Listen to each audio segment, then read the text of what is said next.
आइए देखते हैं आज का जो हमारा नेक्स्ट टॉपिक है वो है ऊष्मागतिकी, यानी कि जिसे हम कहते हैं इंग्लिश में थर्मोडायनेमिक्स।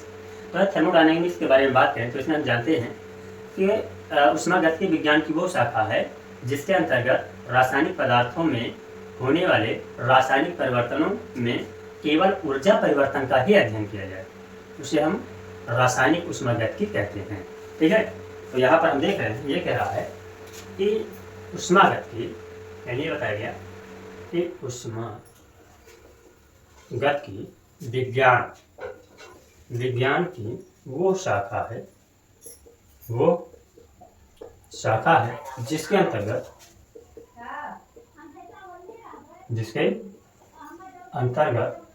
रासायनिक पदार्थों में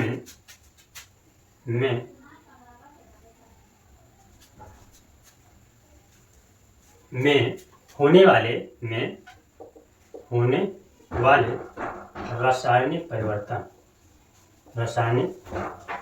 परिवर्तन इसमें हो जाएगा। रासायनिक परिवर्तन में केवल ऊर्जा परिवर्तन का ही अध्ययन किया जाए उसे हम रासायनिक ऊष्मागतिकी कहते हैं। उसे रासायनिक ऊष्मागतिकी कहते हैं। ठीक है ना, तो यहाँ पर हमारा हुआ ऊष्मागतिकी, जिसे हाँ दूसरा हम देखते हैं। अगला इसमें हमारा है सिस्टम। क्या है? सिस्टम मीन्स होता है तंत्र होता है। तो सिस्टम यानी कि तंत्र में हम देखते हैं कि द्रव्यमान की वो निश्चित मात्रा जो ब्रह्मांड से, यानी कि द्रव्यमान की वो निश्चित मात्रा जो ब्रह्मांड से एक बाउंड्री सरफेस के द्वारा पृथक होती है, अलग होती है, वो हमारा एक सिस्टम या तंत्र कहलाता है। अर्थात इसमें बताया गया कि द्रव्यमान की वह निश्चित मात्रा जो ब्रह्मांड से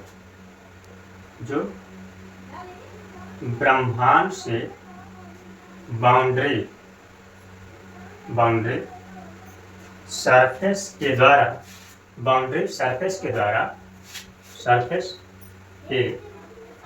पृथक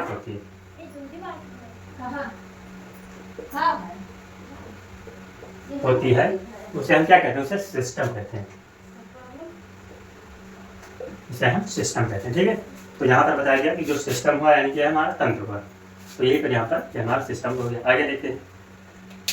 आगे देखा जाता है कि जो हमारा सिस्टम होता है, तंत्र होता है, ये मोस्टली डिफरेंट टाइप का होता है, जिसमें हम सबसे पहले सिस्टम की बात करें तो हमारा होता है ओपन सिस्टम। पहला हमारा है ओपन सिस्टम। ठीक है, ओपन सिस्टम मीन्स होता है जिसे हम कहते हैं खुला तंत्र। यानी कि साथ ये हुआ, ओपन सिस्टम मीन्स ये हुआ कि ऐसा इन्वायरमेंट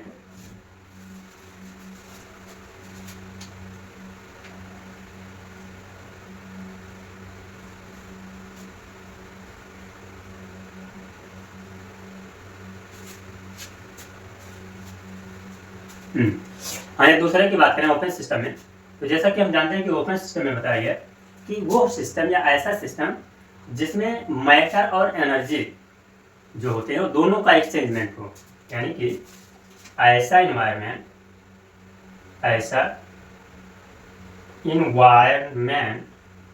जिसमें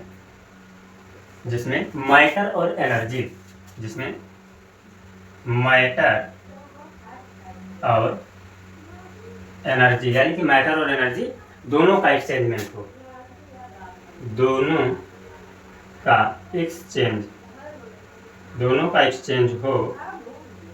उसे हम क्या कहते हैं? तो उसे हम ओपन सिस्टम कहते हैं।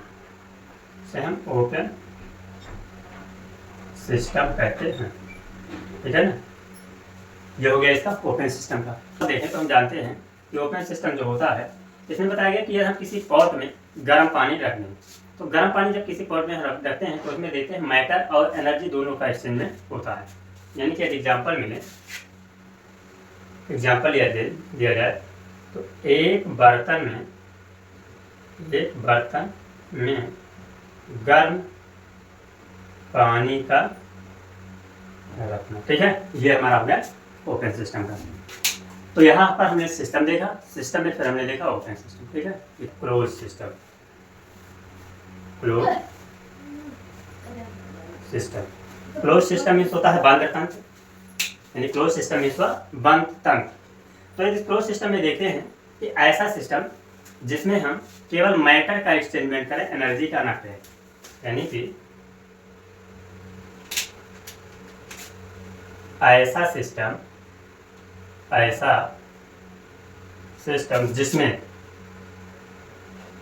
जिसमें केवल मैटर का एक्सचेंज हो, यानी कि ऐसा सिस्टम जिसमें केवल मैटर का ही एक्सचेंज हो, लेकिन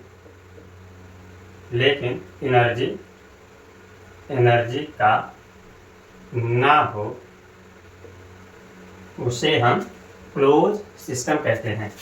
उसे हम क्लोज सिस्टम कहते हैं, ठीक है ना। ये हमारा हो गया क्लोज सिस्टम।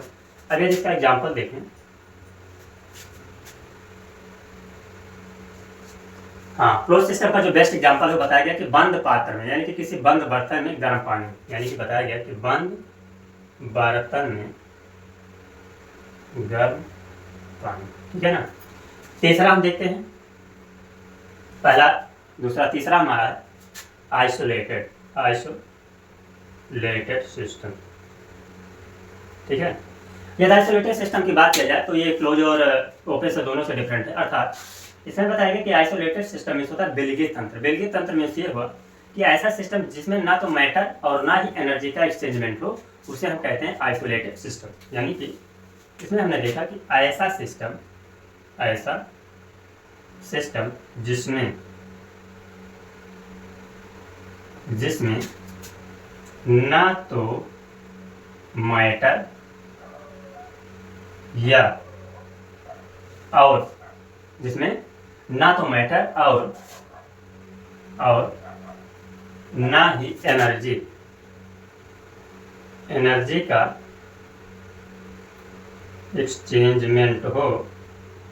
और ना ही एनर्जी का एक्सचेंजमेंट हो, ना तो एनर्जी का एक्सचेंजमेंट हो, उसे हम क्या कहते हैं, तो उसे कहते हैं आइसोलेटेड सिस्टम हो, तो उसे आइसोलेटेड सिस्टम कहते हैं, ठीक है ना। ये हमारा हो गया आइसोलेटेड का। अगर आइसोलेटेड का बेस्ट एग्जांपल दिया जाए तो हम लोग जानते हैं, यदि इसमें एग्जांपल के बारे में बात करें तो जैसे हम लोग जानते हैं कि जो थर्मस होता है, थर्मस यानी कि ऐसा पॉट जिसमें हीट जो है बहुत जल्दी एक्सचेंज ना हो पाए, तो उसमें बताया गया है कि जैसे थर्मस में गर्म पानी का रखना, ठीक है ना। लेकिन मोस्टली ये देखा जाता है कि कोई भी परफेक्ट आइसोलेटेड सिस्टम है नहीं, क्योंकि हो सकता है इसमें 2 दिन बाद, 10 दिन बाद या हफ्ता भर के बाद में इसका जो टेम्परेचर है वो लो हो जाएगा और धीरे धीरे ये परफेक्ट आइसोलेटेड कुछ नहीं होता है, ठीक है। तो यहाँ पर हमने 3 देखा। आगे देखते हैं, अगला देखते हैं जो नेक्स्ट हमारा है, वो नेक्स्ट पॉइंट हम देखते हैं सराउंडिंग। सराउंडिंग मीन्स होता है वातावरण, ठीक है। जो हमारा वातावरण है, तो इस वातावरण के बारे में बात करें तो जैसे अभी हमने देखा सिस्टम में, तो सिस्टम में हमने क्या देखा कि ब्रह्मांड का वह पार्ट जो सराउंडिंग एरिया को पृथक करता हो, उसे हम कहते हैं सिस्टम। लेकिन सराउंडिंग में बताया गया कि सिस्टम को छोड़ करके, यानी कि ब्रह्मांड के छोटे से पार्ट को या छोटे से घिरे हुए पार्ट को छोड़ करके बाकी संपूर्ण जो ब्रह्मांड होता है जिसमें मैटर, एनर्जी या दोनों का एक्सचेंजमेंट हो, उसी को हम कहते हैं वातावरण, ठीक है। तो यानी इसमें बताया गया कि सिस्टम जिसे हम कहते हैं तंत्र को छोड़कर ब्रह्मांड का संपूर्ण भार, यानी कि सिस्टम या तंत्र को छोड़ करके ब्रह्मांड का संपूर्ण भार, जिसमें ऊर्जा एवं मैटर या दोनों का विनिमय हो सके, दोनों का एक्सचेंज या विनिमय हो सके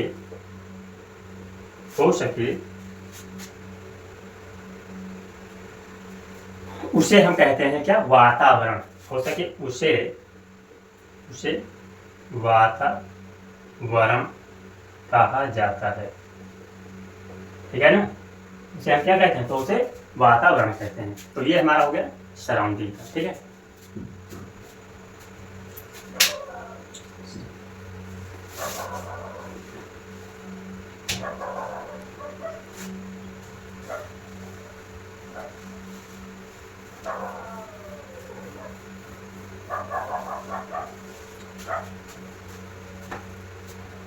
अब इसके बाद नेक्स्ट हम देखते हैं, ये वातावरण के बाद में अब हम देखते हैं दो प्रॉपर्टी, जिसका नाम है एक्सटेंसिव और इंटेंसिव। तो सबसे पहले हम देखते हैं एक्सटेंसिव प्रॉपर्टी, यानी कि ये सबसे पहले देखा जाए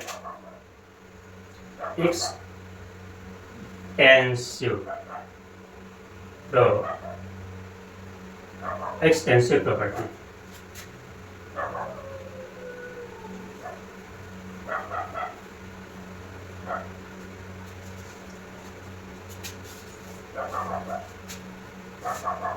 तो जो हमारा एक्सटेंसिव प्रॉपर्टी है, इसमें देखते हैं एक्सटेंसिव प्रॉपर्टी में बताया गया है, जिसका हिंदी होता है विस्तीर्ण गुण।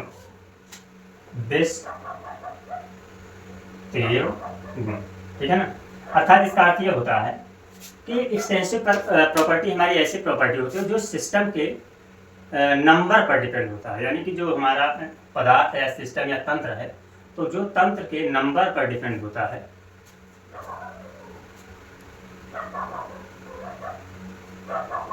सिस्टम में उपस्थित पदार्थ की मात्रा पर।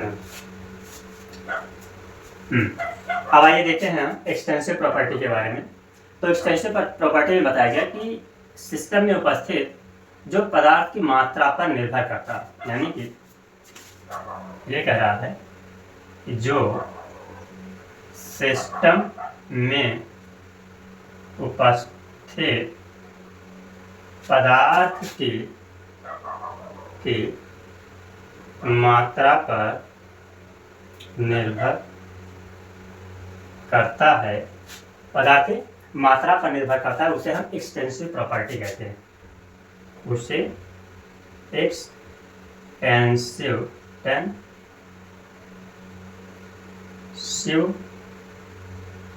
प्रॉपर्टी कहते हैं।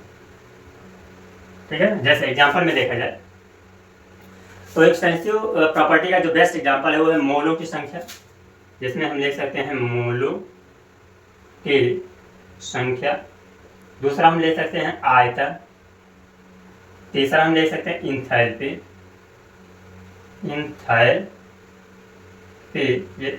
ये सब क्या है, तो ये सब एक्सटेंसिव प्रॉपर्टी के कुछ बेस्ट एग्जांपल हैं, जो कि क्या होता है, सिस्टम के पदार्थ की मात्रा पर निर्भर करता है। ठीक है,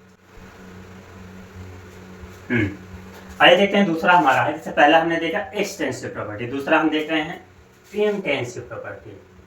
इंटेंसिव प्रॉपर्टी, ठीक है ना।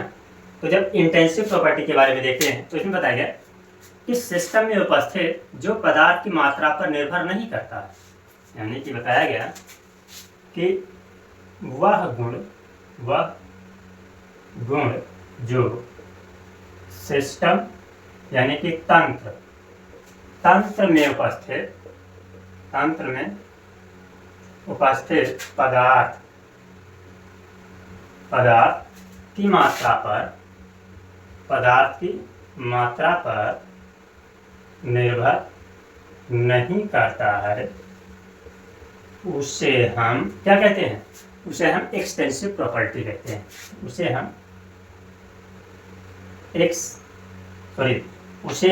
इंटेंसिव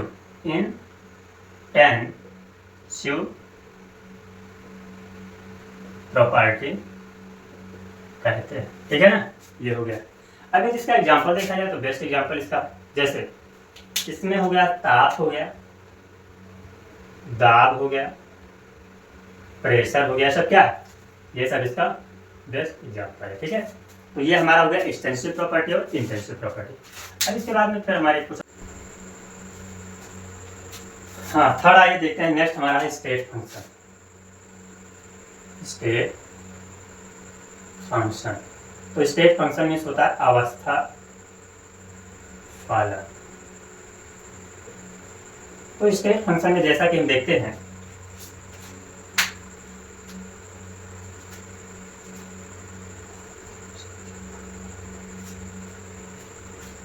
यानी कि अवस्था फलन या स्टेट फंक्शन वो गुण होता है जो किसी सिस्टम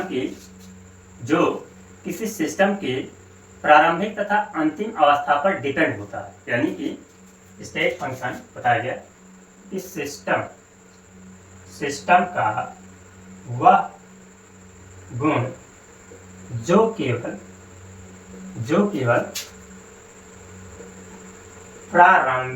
प्रारंभिक तथा अंतिम अवस्था पर आधारित होता है, लेकिन यानी कि सिस्टम का वह गुण जो केवल प्रारंभिक तथा अंतिम अवस्था पर आधारित होता है, लेकिन इसके दौरान वह पथ परिवर्तन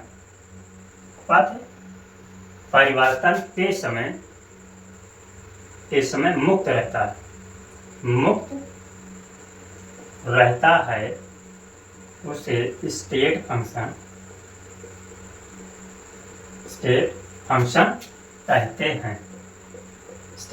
कहते हैं। ठीक है ना, यानी कि साथ साथ दिखा गया कि सिस्टम का वह गुण जो केवल प्रारंभिक तथा अंतिम स्थितियों के ऊपर डिपेंड रहता है, आधारित रहता है, तथा इसके दौरान वह पथ परिवर्तन के समय मुक्त रहता है। यानी कि पथ परिवर्तन के दौरान वो चेंज होता नहीं है, मुक्त रहता है, उसी को हम क्या कहते हैं, स्टेट फंक्शन कहते हैं। ठीक है, तो ये हमारा हो गया। आगे देख, biotic process. Adiabatic process means होता है रुद्धोष्म प्रक्रिया।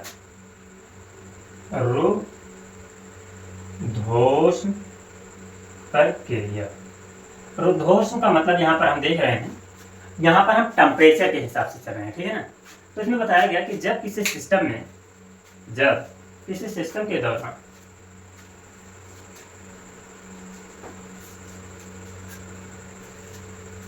जो हमारा एनर्जी होता है या जो हीट होता है, यानी कि जब किसी सिस्टम के दौरान हमारा एनर्जी या हीट जो है वो स्थिर रहे, यानी कि उस प्रक्रिया के दौरान पूरे प्रोसेस में वो चेंज ना हो, तो उसी को हम एडियाबैटिक या रुद्धोष्म प्रक्रिया कहते हैं। यानी कि बताया गया जब किसी सिस्टम में ऊष्मा पूरी प्रक्रिया के दौरान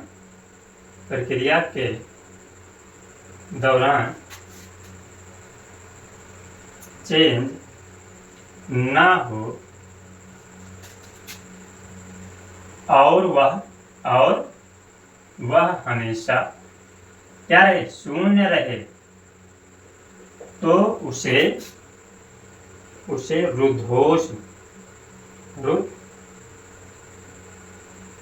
उसे हम एडियाबैटिक प्रोसेस कहते हैं।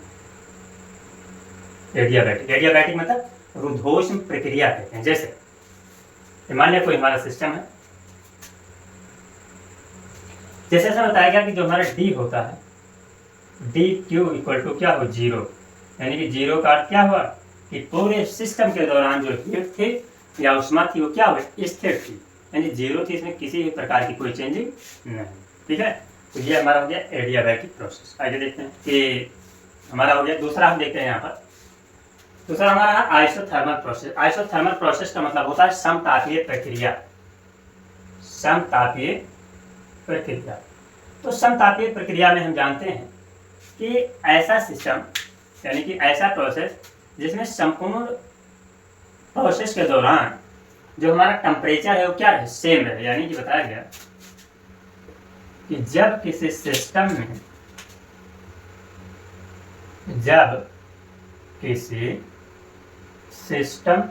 में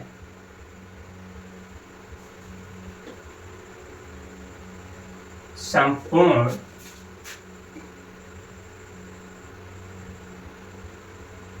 प्रोसेस के दौरान डेल्टा टी यानी किसे कहते हैं, टेम्परेचर सेम रहे तो उसे क्या कहते हैं, समतापीय। तो उसे समतापीय प्रक्रिया कहते हैं। ठीक है ना। जिसमें इसका इक्वेशन देखा जाए तो यह है डी टी इक्वल टू क्या हो जाएगा, 0। ठीक है ना। दूसरा हमारा समदाबी।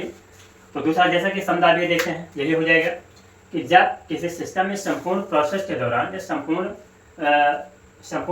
के दौरान उसका जो प्रेशर है वो कैसा रहे, सेम रहे। तो जब सेम प्रेशर रहेगा या सेम दाब रहेगा, यानी कि दाब में कोई परिवर्तन ना हो, तो उसे क्या कहते हैं, समदाबीय प्रक्रिया। क्या कहेंगे, समदाबीय प्रक्रिया। यानी कि जब पूरे सिस्टम के दौरान जो उसका दाब है वो चेंज ना हो, सेम रहे, तो उसी को समदाबीय कहते हैं। और उसे हम कहते हैं डेल्टा पी इक्वल टू हमारा हो जाएगा 0। ठीक है ना। तीसरा हमारा आइसोकोरिक यानी कि सम आयतनिक प्रक्रिया। तो वही बताया गया, सम आयतनिक प्रक्रिया में बताया गया कि जब किसी सिस्टम में संपूर्ण प्रोसेस के दौरान उसका जो वॉल्यूम है यानी कि आयतन है वो सेम रहे, यानी कि उसमें कोई चेंजिंग ना हो, वो स्थिर रहे या सेम रहे या 0 रहे, तो इसी को हम क्या कहते हैं, सम आयतनिक कहते हैं। और इसमें डी भी हो जाएगा हमारा, क्या हो जाएगा, 0। ठीक है ना। तो ये तीनों हमारा सेम था, एक जैसा ही था, तो ये इधर हमारा कंप्लीट हुआ। ठीक है।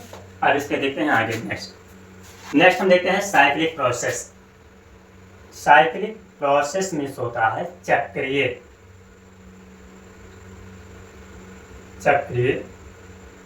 अभिक्रिया या चक्रीय प्रक्रम। तो चक्रीय प्रक्रम में बताया गया कि जब कोई प्रोसेस विभिन्न प्रकार के रासायनिक चरणों से, यानी कि डिफरेंट टाइप के रासायनिक चरणों से गुजर करके फिर अपने स्टार्टिंग पोजीशन पर ही आ जाए, तो उसी को हम क्या कहते हैं, साइक्लिक प्रोसेस कहते हैं। ठीक है। यानी कि बताया गया कि जब कोई प्रोसेस विभिन्न चरणों से गुजर कर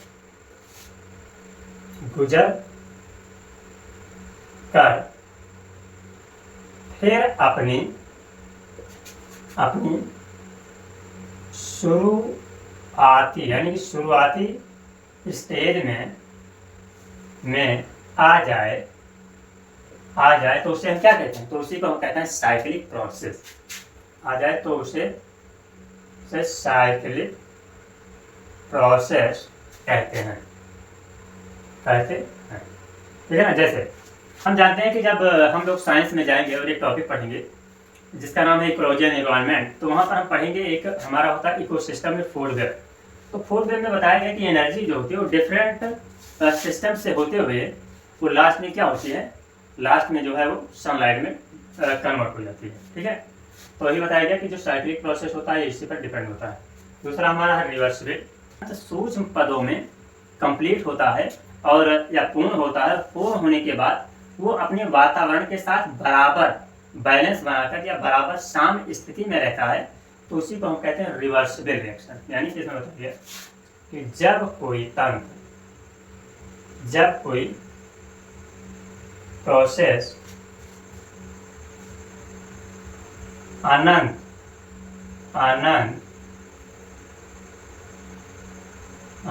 सूक्ष्म पदों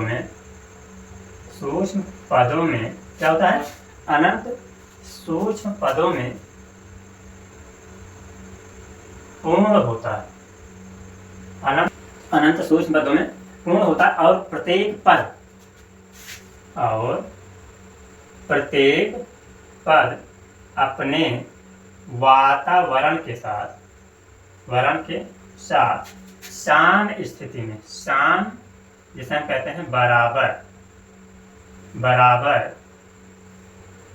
स्थिति में रहता है तो उसे रिवर्सिबल प्रोसेस कहते हैं। ठीक है ना। तो ये हमारा हो गया रिवर्सिबल प्रोसेस का बेस्ट एग्जाम्पल। अब नेक्स्ट हमारा इरिवर्सिबल प्रोसेस, यानी कि ये रिवर्सिबल प्रोसेस था जिसे हम कहते हैं उत्क्रमणीय अभिक्रिया। दूसरा हमारा इरिवर्सिबल प्रोसेस जिसे हम कहते हैं अनुत्क्रमणीय अभिक्रिया। ठीक है। तो आगे देखें तो इसमें बताया गया है कि जब कोई प्रोसेस या जब कोई प्रक्रिया एक केवल सिंगल स्टेप में पूरा हो और वो रिवर्सिबल प्रोसेस को फॉलो ना करे, यानी कि उत्क्रमणीय अभिक्रिया ना हो, तो उसे हम क्या कहते हैं, इरिवर्सिबल प्रोसेस कहते हैं, यानी अनुत्क्रमणीय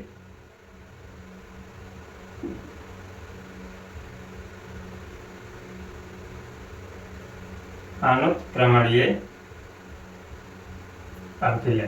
तो ये बताया गया कि जब कोई प्रोसेस सिंगल स्टेप में कंप्लीट हो और रिवर्सिबल प्रोसेस को फॉलो ना करे तो उसे क्या कहते हैं, अनुत्क्रमणीय अभिक्रिया। टॉपिक है इसमें है कि ऊष्मागतिकी का नियम। तो ऊष्मागतिकी के नियम के बारे में देखें तो जैसा कि हम जानते हैं कि जब दो वस्तुओं को जो निम्न ताप पर रखी हुई हैं को आपस में जोड़ा जाता है, तो उस केस में ऐसा देखते हैं कि जो निम्न ताप की वस्तु है वो जब किसी हाई ताप या हाई टेम्परेचर वाली ताप की वस्तु से आपस में मिलती है तो हाई टेम्परेचर की जो वस्तु है वो लो टेम्परेचर की तरफ क्या होती है, अग्रसर होती है, यानी कि लो टेम्परेचर की तरफ जाती है। और ये टेम्परेचर तब तक एक्सचेंज होता रहता है जब तक कि दोनों का जो ताप है या दोनों का टेम्परेचर है वो बराबर ना हो जाए। अर्थात यहाँ कहने का तात्पर्य है कि मान लिया कोई सब्जेक्ट ये है जिसका जो डेल्टा टी यानी टेम्परेचर है वो हाई है, कोई सब्जेक्ट बी है जिसका डेल्टा टी यानी कि टेम्परेचर जो है वो हमारा लो। तो इस केस में जब दो वस्तुओं को एक भिन्न भिन्न ताप पर रखा जाता है तो हम देखते हैं कि जब दोनों का टेम्परेचर आपस में एक्सचेंज होता है तो हमेशा जो ज़्यादा तापमान वाली वस्तु है वो कम तापमान वाली वस्तु की तरफ क्या होती है, कन्वर्ट होती है, यानी चेंज होती है। और दोनों का टेम्परेचर एक दूसरे की तरफ तब तक चेंज होता रहता है जबकि दोनों का जो टेम्परेचर है वो एक समान ना हो जाए। तो जब दोनों का टेम्परेचर एक समान हो जाता है तो इसी प्रक्रिया को कहते हैं जीरो ऑर्डर रिएक्शन। ठीक है ना।